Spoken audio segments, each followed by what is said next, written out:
రవిచంద్ర రెడ్డి గారు నమస్తే అండి. నమస్తే ప్రసాద్ గారు. సార్, ముందుగా విజయసాయి రెడ్డి గారు మాజీ ఎంపీ తాజాగా ఒక ట్వీట్ చేశారు.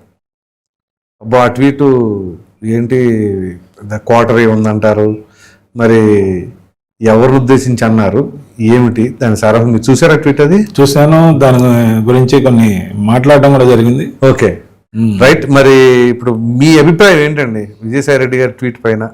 ఎక్కడో వెనుజులా అధ్యక్షుడు అయిన మధురో గారిని ఏదైతే అర్ధరాత్రి లిఫ్ట్ చేశారో ఆయన భార్యతో సహా, ఆ విధంగా ఆంధ్రప్రదేశ్కు ఉద్దేశించే విధంగా తెలుగు రాష్ట్రాలకు అర్థమయ్యే విధంగా తెలుగులో ఒక ట్వీట్ పెట్టడం, తెలుగు రాష్ట్రాల ప్రజలే ఇది గమనించాలని కోరుకుంటూ దాన్ని ఎవరికి ట్యాగ్ చేయకపోవడం కోసమేరు. నార్మల్ గా విజయసాయి రెడ్డి గారు ఇంగ్లీష్ లో ట్వీట్లు పెడతారు, హిందీలో కూడా పెడుతున్నారు 2 ఏళ్ల నుంచి. ఏ ట్వీట్ పెట్టినా ఎవరికి ఉద్దేశించారో వాళ్ళకి ట్యాగ్ చేస్తారు. ఆయన కొన్నిసార్లు హ్యాష్ ట్యాగ్ కూడా పెడతారు. సో అది ఎక్కువగా పాపులారిటీతో పాటు విపరీతమైన స్పీడ్ గా వెళ్తుంది. కానీ ఇది విచిత్రంగా ఎవరికి ట్యాగ్ చేయకపోయినా దాదాపు లక్షల్లోనే పోతుంది, ఎక్కువగా రీచ్ అయింది. సో ఎక్కువ రీచ్ అయింది. ముఖ్యంగా దీనికి కారణం ఏంటంటే సమయం, సందర్భం. అంటే ఇన్ని రోజుల నుంచి కాస్త తాత్సారం చేశారేమో, లిక్కర్ కేసు మరుగున పడిపోయినట్టుంది అని అనుకుంటున్న ప్రతి ఒక్కరికి కూడా లేదు, తాజాగా ఉంది. ఈడీ విచారణకి విజయసాయి రెడ్డి గారిని, మిథున్ రెడ్డి గారిని పక్క రోజుల్లో జనవరి 22వ తేదీన విజయసాయి రెడ్డి గారిని, మరి 23వ తేదీన మిథున్ రెడ్డి గారిని ఏదైతే పిలిచిందో ఆ సందర్భంలో వచ్చిన ఈ ట్వీట్ కి చాలా ప్రాముఖ్యత సంతరించుకుంది. ఓకే, ఒక రకంగా చూస్తే అన్ని ఛానల్స్ దీని మీద డిబేట్లు పెట్టాయి, బులెటిన్లు ప్రసారం చేశాయి. దాంట్లో లోపాయికారిగా ఏదో జరిగిపోబోతుంది, సంచలనాలు నమోదవుతాయని అనడం, మా మాధవ్ గారు కూడా మా బీజేపీ ఆంధ్రప్రదేశ్ వెంటనే నెక్స్ట్ డే దాని గురించి రాబోయే రోజుల్లో సంచలనాలు నమోదవుతాయి, అరెస్టులు ఉంటాయి అని ఆయన చెప్పడం, సత్యకుమార్ గారు కూడా అదే లైన్ లో మాట్లాడడం, ఇవన్నింటినీ చూస్తుంటే రేపటి రోజున 22వ తేదీ ఏదైతే విచారణకు వెళ్తాడో దాని తర్వాత ఆయన వచ్చి ఖచ్చితంగా ప్రెస్ బ్రీఫ్ అయితే ఇస్తాడు. కొన్ని సంచలనాలకు ఏదన్నా వేదిక కాబోతుందా రాబోయే రోజుల్లో? ముఖ్యంగా జనవరి ఆఖరి వారం ఈ లిక్కర్ కేసుకు సంబంధించిన ప్రధానమైన వ్యక్తులు అరెస్ట్ అయ్యే అవకాశాలు ఏమైనా ఉన్నాయా? దాంట్లో ఎవరెవరి పేర్లు ఉన్నాయి? ముఖ్యంగా విజయసాయి రెడ్డి గారు ఇచ్చిన ట్వీట్ లో ఒక దేశానికి అధ్యక్షుడు, ప్రజలతో ఎన్నుకోబడ్డ అధ్యక్షుడు, navy, air force and military ఉన్న వ్యక్తి, ప్రజల ఆదరణ ఉన్న వ్యక్తి, ఇంటెలిజెన్స్ ఉన్న వ్యక్తి, అన్ని రకాల వ్యవస్థలు ఉన్న వ్యక్తిని రాత్రికి రాత్రి ఏ విధంగా లిఫ్ట్ చేశారో అలా లిఫ్ట్ చేసే అవకాశాలని తోసిపుచ్చలేమనే విధంగా మాట్లాడినప్పుడు ఇది ఆంధ్రప్రదేశ్ కి అందరూ అట్రిబ్యూట్ చేసుకుంటున్నారు. ఎందుకంటే తెలంగాణకి ఆయన పెద్దగా ఏ రోజు ప్రాతినిధ్యం వహించింది లేదు, ఉమ్మడి రాష్ట్రంలో కూడా తానెప్పుడు తన ముద్ర వేసింది లేదు. ఎందుకంటే రాజకీయాల్లోకి వచ్చిందే ఆంధ్రప్రదేశ్ లో వైఎస్ఆర్సీపీతో కలిసి. కరెక్ట్. కాబట్టి ఖచ్చితంగా ఇది వైఎస్ఆర్సీపీని ఉద్దేశించి అధ్యక్షుడైన జగన్మోహన్ రెడ్డి గారిని భార్యతో సహా అన్నాడు కాబట్టి ఏమన్నా భారతమ్మ గారిని గురించి కూడా కలిపి ఏమన్నా అరెస్ట్ చేస్తారన్న విధంగా అన్నారా అని కొన్ని ఆందోళనలు ఉన్నాయి వైఎస్ఆర్సీపీలో కూడా. కానీ ఏది ఏమైనప్పటికీ ఈయన ఇచ్చిన హెచ్చరికలో ప్రధానమైన అంశం ఏంటంటే కోటరీ మొత్తం అమ్ముడుపోయిందని, కోటరీ మీ కోటని కూల్చబోతున్నారని, కొంప ముంచబోతున్నారని ఏదైతే మీనింగ్ ఇచ్చే పాయింట్ ఇక్కడ మీనింగ్ వచ్చే విధంగా అన్నారో దీన్ని మనం 1 సంవత్సరం క్రితం, అంటే పోయిన సంవత్సరం జనవరి 25న రాజీనామా చేసేటప్పుడు పార్లమెంట్ బయట 2 ప్రధానమైన అంశాలు చెప్పాడు ఆయన. నేను రాజకీయాల నుంచి పక్కకు పోతున్నా, వ్యవసాయం చేసుకుంటా, అవును, ఏ రోజు కూడా నేను అప్రూవర్ గా మారను, ఏ రోజు కూడా వైఎస్ఆర్ కుటుంబానికి కానీ జగన్మోహన్ రెడ్డి గారికి కానీ చెడు చెయ్యను, నేను 30 సంవత్సరాలకు పైగా ఆ కుటుంబంతో ఉన్న వాటిని ఏదైనా సమస్య ఉంటే పోరాడతానే కానీ ఈ రెండింటికి స్టిక్ అవుతా అని చెప్పారు.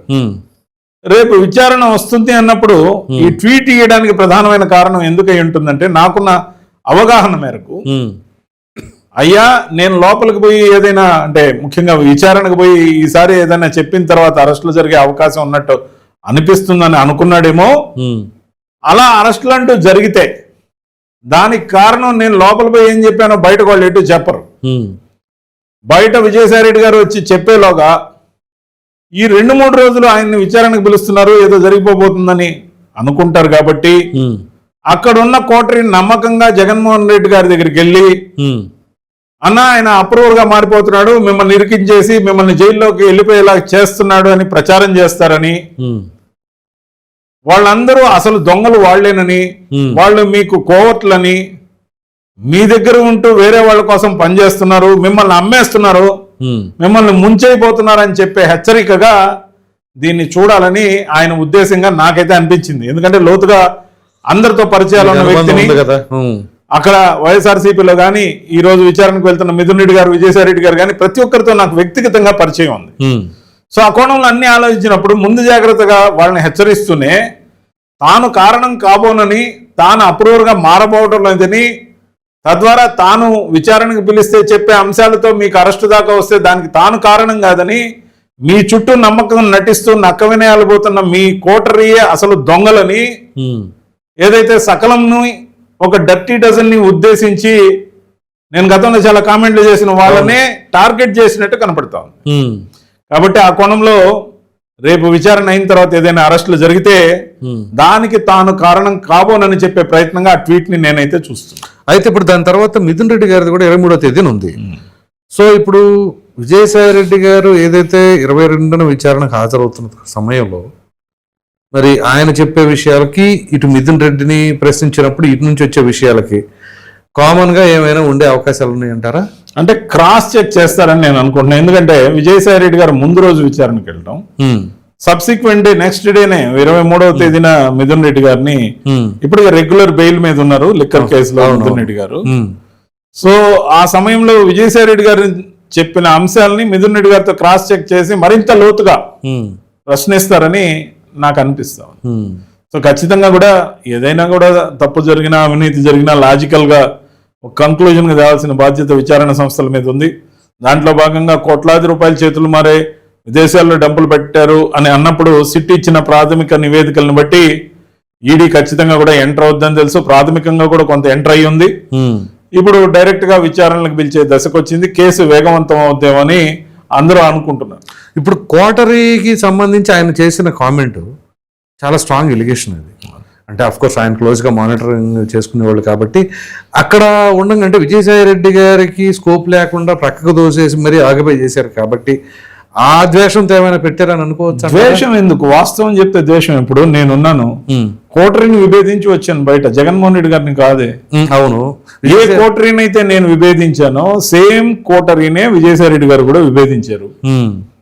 డే 1 నుంచి విజయసాయి రెడ్డి గారి మనిషిగా నన్ను వాళ్ళు పెట్టిన హింసలు కానీ, వచ్చిన అవకాశాలు కానీ అన్నిటినీ కాజేసి నన్ను ఎమ్మెల్సీ కాకుండా ఆపిన మా సజ్జలు గారు. మీకు ఎమ్మెల్సీ ఆఫర్ కూడా కాకుండా చేశారు? అవును, మరుసటి రోజు నాకు ఎమ్మెల్సీ వచ్చే అవకాశం ఉన్నప్పుడు ముందు రోజు సాయంత్రం దాకా స్క్రోలింగ్ లో వచ్చింది.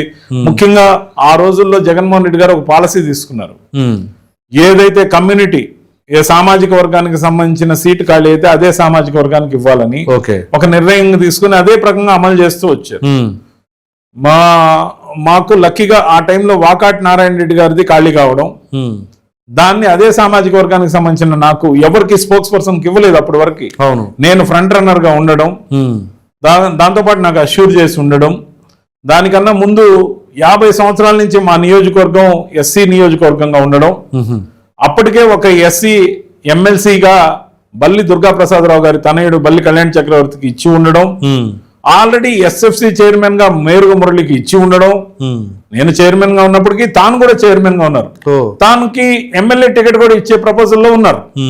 మరి అటువంటి వ్యక్తికి ఆఖరి నిమిషంలో నన్ను కాదని సామాజిక వర్గం వేరుగా ఒకే నియోజకవర్గంలో ఒకే సామాజిక వర్గానికి, దళిత సామాజిక వర్గానికి సంబంధించిన అణగారిన వర్గాలకి జగన్మోహన్ రెడ్డి గారు పెద్దపీట వేసిన ఒక నియోజకవర్గంలో ఒక ఎమ్మెల్యే 2 ఎమ్మెల్సీలకు ఇచ్చేంత స్కోపు రాజకీయ నాయకుడిగా అవగాహన ఉన్న వాళ్ళు ఎవరు చేసే పని కాదు. కావాలని నా మీద వ్యతిరేకతతో సజ్జలు చేసిన కుట్ర అది. ఖచ్చితంగా ఆ విధంగా నన్ను దెబ్బతీశారు, చట్టసభలోకి పోకుండా అడ్డుకున్నారు. ఇప్పుడు ఏం జరిగింది, అదే బల్లి కళ్యాణ చక్రవర్తి పార్టీ మారి వెళ్ళిపోయాడు, అప్పుడున్న ఎస్సీ ఎమ్మెల్యే పార్టీ మారి వెళ్ళిపోయాడు. సో అప్పుడున్న ఎవరికైతే కర్రి పద్మశ్రీయో, మరి పోతుల సునీత్ గారో, జేకే కానం గారో ఈరోజు మా పార్టీలోనే ఉన్నారు బీజేపీలో. కానీ అనేక మంది, రఘురాజు, లేకపోతే ఇక్బాలు, రామచంద్రయ్య, మర్రి రాజశేఖర్, ఎంతమంది, అందరినీ మీరు నమ్మారు. ఎవరున్నారు మీతో? రైట్. సభలోకి వెళ్ళి మాట్లాడగలిగే కెపాసిటీ ఉన్న వాళ్ళకి ప్రోత్సాహం ఇచ్చే సమయంలో గొంతు నొక్కేశారు. సో అదే విధంగా విజయసాయి రెడ్డి గారి యొక్క ఆపర్చునిటీస్ ని సీజ్ చేయటం, మనిషిని పెంచడం, నిదానంగా పెంచిన పర్లా. అవును. బాగా ఉన్నత స్థానంలో ఉన్న వ్యక్తిని ఊడిగం చేసే వ్యక్తి కన్నా తక్కువ చేసినప్పుడు, ఆ మర్యాద కోల్పోయినప్పుడు ఖచ్చితంగా బయట రావాల్సిన పరిస్థితులు ఏర్పడ్డాయి. నేపథ్యం ఒకటే కోటరీ. సో రేపు ఏదేమైనా విజయసాయి రెడ్డి గారు విచారణకు హాజరై వచ్చిన తర్వాత సంచలనమైన విషయాలు అయితే మాత్రం బయట పెట్టబోతున్నారని ఖచ్చితంగా ఆయన హాజరవుతాడని నాకు అనిపిస్తుంది. దాంతోపాటు ఆయన ఖచ్చితంగా ప్రెస్ బ్రీఫ్ ఇస్తాడు బయట వచ్చి. దాని తర్వాత కొన్ని సంచలనాలు ఉంటాయని నేనైతే కొంచెం షేక్ అయిద్దంటారా? అయ్యే అవకాశాలు ఉన్నాయనుకుంటున్నాను. Right sir, thank you.